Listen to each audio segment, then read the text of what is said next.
నేనేదో పొరపాటున ఆ రోజు కూర్చుని 3 కోట్ల టికెట్లు అనేది పొరపాటున ఒక ఎక్సైట్మెంట్ లో బాలకృష్ణ గారి ఫ్యాన్ గా ఎమోషనల్ ఫ్లో లో ఒక తప్పు చెప్తే ట్రోల్ చేస్తారు నన్ను.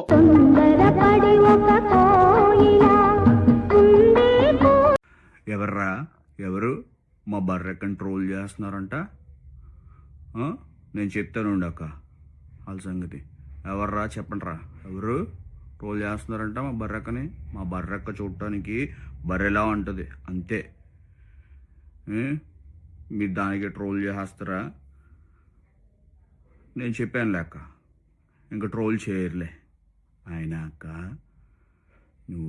నీకు ఒక చిన్న మాట చెప్తానక్క, నోరు మంచిదైతే ఊరు మంచిదవుతుందంట. నువ్వు అలా బర్రెలాగా వైఎస్ఆర్సీపీ నాయకుల మీద, వైఎస్ఆర్సీపీ సోషల్ మీడియా మీద, వైఎస్ఆర్సీపీ కార్యకర్తల మీద అలా నోరేసుకొని పడిపోతావు. వాళ్ళు అసలే జగన్ గారికి డై హార్డ్ ఫ్యాన్స్. దాంట్లో నేను కూడా ఉన్నానక్క. అలా పడిపోమాకక్క, ఆరోగ్యం జాగ్రత్త. అసలే బీపీ ఎక్కువ ఉన్నట్టుందక్క బర్రెక్క నీకు. జై జగన్ అక్క.